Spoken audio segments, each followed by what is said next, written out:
Comenzamos a revisar las informaciones en Hoy es Noticia. Había causado mucha polémica este proyecto de reforma para limitar las reelecciones de altos cargos públicos, incluidos parlamentarios. No hubo quórum en el Senado para que esta norma se aplicara a quienes ya están en este momento siendo parte del Parlamento. Se dijo que todo iba a partir de cero. Pero en las últimas horas han surgido distintas interpretaciones que podrían dar un vuelco a lo que finalmente había aprobado el Senado. Un tema bastante confuso en este momento, queremos clarificarlo hablando con un experto y para ello nos comunicamos con el abogado y profesor de Derecho Administrativo Gabriel Osorio. Gabriel, bienvenido al programa. ¿Cómo le va? Muy buenas tardes. Buenas tardes. ¿Cómo está? Sí, partamos por... los senadores tuvieron una amplia discusión. Finalmente lo que ellos creyeron al menos haber aprobado de acuerdo a sus propias declaraciones y discursos es que la norma se plantea, digamos, de que hay un límite de la reelección en altos cargos públicos, pero que se empieza a contar desde ahora, desde cero. ¿Es efectivamente eso lo que aprobaron? No es efectivo. Mire, le voy a contar una historia. El año 2006... algunos parlamentarios plantearon un proyecto de reforma constitucional para limitar la reelección de los parlamentarios y de otras autoridades, ¿ya?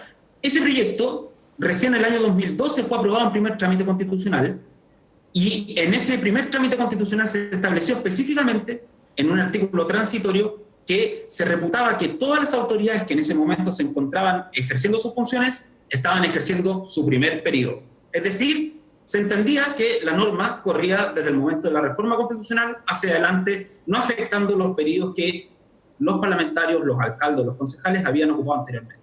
¿Qué es lo que pasó?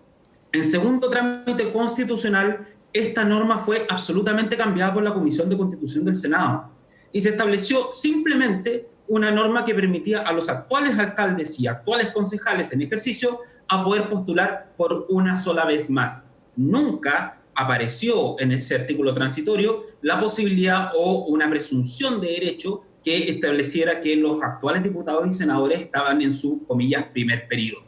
De este modo, a la sala del Senado solamente pasó esta norma transitoria de los alcaldes y concejales, la cual fue rechazada.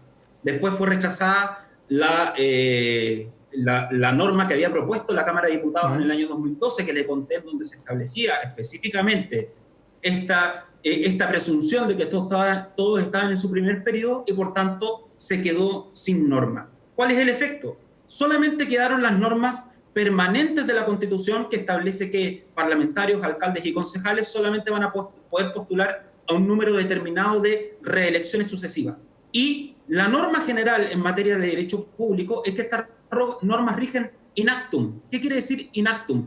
Quiere decir que se aplica para todas las autoridades que en ese momento se encuentran en ejercicio. Así también lo ha dicho Contraloría General de la República en múltiples dictámenes, en que señala que las normas de derecho público se aplican in actum.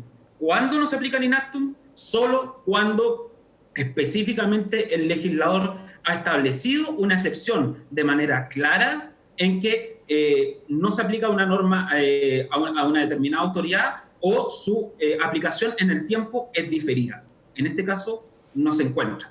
De tal modo que, si usted también observa incluso los fallos del Tribunal Calificador de Elecciones, cuando falla las elecciones de los grupos intermedios, también señala específicamente cuando se reforman sus estatutos, ¿ya? Y se establece la prohibición de la reelección, señala que esta se aplica inmediatamente a las autoridades que se encuentran en ejercicio, salvo una norma expresa en contrario. En Chile jamás ha pasado un fallo que acepte lo que yo llamo normalmente la doctrina Fujimori el año 2000, cuando reformó la Constitución el año 2000 y fue por su tercera reelección, señalando que en realidad, dado que había una reforma constitucional, esta es la primera, o la reforma o la doctrina Carlos Menem en el 99, que también intentó ir por su segunda reelección, señalando que la reforma constitucional del 94 hacía que su elección del 95 fuera su primer periodo, o la doctrina Evo Morales, ¿no es cierto?, que es la última que observamos. En Chile jamás se ha aceptado, ¿no es cierto?, que mediante una reforma constitucional, comillas, se resetee el sistema sin que haya una norma específica que lo señale. Abogado, en entonces, ese sentido, ¿cuál es la conclusión? Sí, Sí, nos queda absolutamente clara la explicación. Solo para ratificarlo y que no quede ninguna duda, la interpretación que usted hace, por lo tanto, de la norma y que dice que además está basada, digamos, en una serie de resoluciones, digamos, de los organismos pertinentes, es que esto rige de inmediato. O sea, los senadores, los diputados u otros cargos públicos que ya hayan completado el total de sus reelecciones no pueden postularse de nuevo. Sí, y fíjese, así es, y fíjese que hubo tres senadores que sí sabían de este efecto inactum, y que no es un efecto raro, es la regla general del derecho público chileno, no es una cosa sorpresiva. Lo dijo el senador Elizalde, lo dijo el senador Quintero y también lo dijo el senador Buenchumilla. Si no hay norma específica transitoria, se aplican las reglas generales del derecho público. ¿Y cuáles son las reglas generales del derecho público? Rige inactum. Por tanto, hoy, con el texto que aprobó el Senado, ninguno de los senadores que tienen más de una reelección y los diputados, alcaldes y concejales que tienen más de 2 reelecciones pueden volver a postular en el año 2021 y 2022. No pueden. Y eso, porque aquí evidentemente queda una duda, precisamente porque muchos senadores parecen haber votado intentando aprobar algo que, sin embargo, de acuerdo a la explicación que usted nos da, no es lo que efectivamente ocurrió. ¿Podrían ellos luego reclamar que por un principio de buena fe se debería considerar lo que ellos querían hacer al momento de votar y no lo que efectivamente ocurre con la letra de la ley?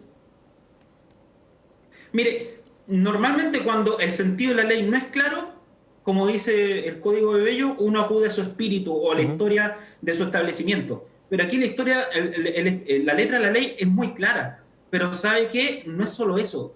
Siempre se ha exigido que cuando hay una excepción en las materias de el efecto de la ley en el tiempo, en este caso inactum, que rige inmediatamente para todos los casos, se tiene que establecer una excepción en específico. Yo de verdad dificulto muchísimo que el Tribunal Calificador de Elecciones, después de más de 20 años de sentencias en que ha señalado lo que le estoy diciendo, ahora pueda aceptar una teoría en que supuestamente el espíritu fue otro y que sin embargo no se ve en ninguna parte de la letra de la Constitución. Es más, no sé sobre qué norma podrían hacerlo si finalmente ni siquiera hay un artículo transitorio más o menos oscuro sobre el cual uno pudiese afirmarse. Si no están solamente las normas permanentes se aplican inmediatamente. Abogado, ¿qué pasa si un senador, un diputado o un alcalde que ya haya cumplido todos sus periodos inscribe su candidatura de todas formas? ¿Qué pasaría en ese caso? Mire, le cuento. En nuestro sistema electoral existe un doble chequeo, ¿ya? Un primer chequeo es un chequeo por parte del servicio electoral quien acepta o rechaza la candidatura, ¿ya? A veces hay una disconformidad de parte, por ejemplo, que un partido político esté en desacuerdo con la aceptación de una candidatura de un determinado candidato, y esa aceptación, esa resolución que acepta o rechaza, es susceptible de ser reclamada ante el Tribunal Calificador de Elecciones. Y el Tribunal Calificador de Elecciones tiene 10 días contados desde que se interpone el reclamo para resolver el conflicto. Hay alegatos y hay una sentencia judicial. Recuerda usted, por ejemplo, a mí me tocó participar hace muchos años atrás, el año 2013, cuando el entonces candidato senador Luciano Cruzcoque inscribió su candidatura, no obstante siendo ministro de Estado, o que tenía rango de ministro de Estado, y posteriormente, ¿no es cierto?, se reclamó de esa aceptación de candidatura, se fue al Tribunal Calificador de Elecciones y su candidatura se cayó. Entonces, no es algo que ocurra de manera muy rara. Normalmente el proceso de doble chequeo, servicio electoral, Tribunal Calificador de Elecciones, sucede y hay muchos juicios que se tramitan para poder impugnar candidaturas.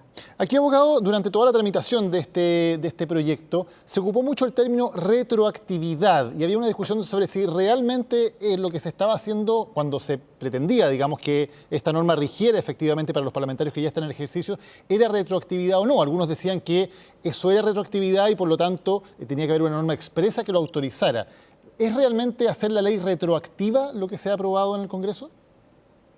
No, es que el derecho público no existe eso, simplemente se aplica para todas las situaciones inmediatamente. A ver, cuando uno habla de una norma que es retroactiva o no retroactiva en derecho privado, quiere decir que a usted se le han afectado, ¿no es cierto?, derechos adquiridos. Pero déjeme decirle lo siguiente, aquí no existe por parte de los senadores, diputados, alcaldes y concejales derechos adquiridos a ser candidatos. Son meras expectativas. La única manera en que usted es candidato es que le acepte la candidatura al servicio electoral, que no sea impugnada o que sea rechazado su impugnación por parte del Tribunal Calificador de Elecciones y que después esta candidatura sea inscrita en el registro especial de candidatos. Hasta antes de eso pueden cambiar completamente las reglas, no hay ningún problema.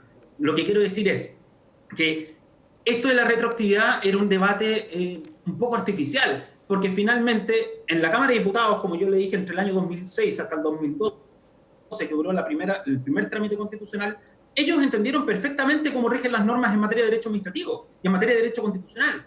En materia de derecho público rigen in actum, y por eso pusieron en un artículo transitorio, de hecho era la disposición 26ª transitoria del primer trámite constitucional, en que se señalaba específicamente que se considerará a todas las autoridades en ejercicio que están en su primer periodo. Eso no lo dice en el segundo trámite constitucional. Autorizaba, como le dije anteriormente, solo a alcaldes y concejales a presentarse, pero nada decía de los senadores y diputados. Por tanto, siempre en el texto de la reforma constitucional estuvo que su aplicación inmediata una vez que el Senado rechazó este artículo transitorio que venía de la Cámara de Diputados. Abogado, hablábamos recién de qué pasaría, digamos, en la eventualidad de que una persona que ya haya cumplido todos los periodos que le autoriza esta reforma igual inscribiera su candidatura. Usted nos decía que esto pasa por el CERVEL y luego pasa por el TRICEL, el Tribunal Calificador de Elecciones. ¿Esa es la última instancia? Vale decir, ¿es el TRICEL finalmente el que debería determinar si esa persona puede o no participar en las elecciones? ¿Hay alguna apelación posterior que pudiera hacer? No, efectivamente el Tribunal Calificador de Elecciones... A ver, imagínense que nosotros tenemos una jurisdicción común, ¿no es cierto?, que es la Corte Suprema. Tenemos una jurisdicción especial que es el Tribunal Constitucional que ve ciertos asuntos. Pero en materia electoral, el Tribunal Máximo de la República, el que toma la decisión última, es el Tribunal Calificador de Elecciones. No hay posibilidad de apelación ante ningún otro tribunal de la República. No hay recurso de protección, no hay recurso de casación, no hay posibilidad de ir al Tribunal Constitucional, nada. El TRICEL tiene la última palabra.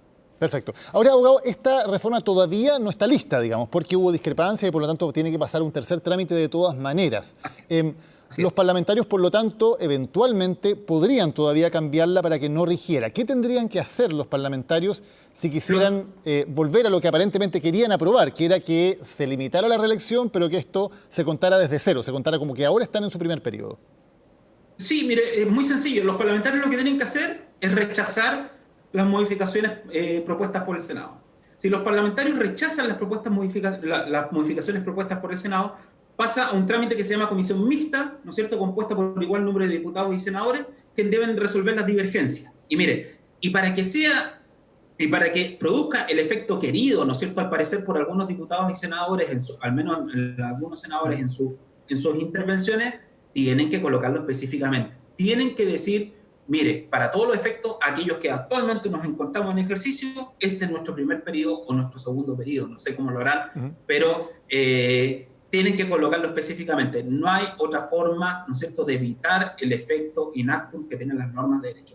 Y si los diputados, en cambio, aprueban lo que aprobó el Senado, queda listo, salvo que lo vetara el presidente, ¿no? Si los diputados... Sí, exactamente. O sea, si los diputados aprueban a libro cerrado, ¿no es cierto?, todas las modificaciones introducidas por el Senado, que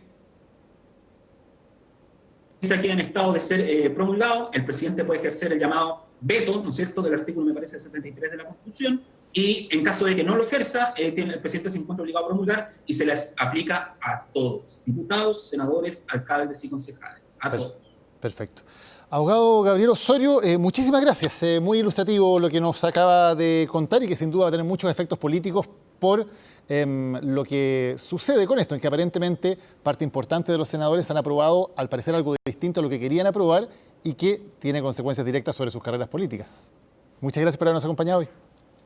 No, gracias a usted, Daniel.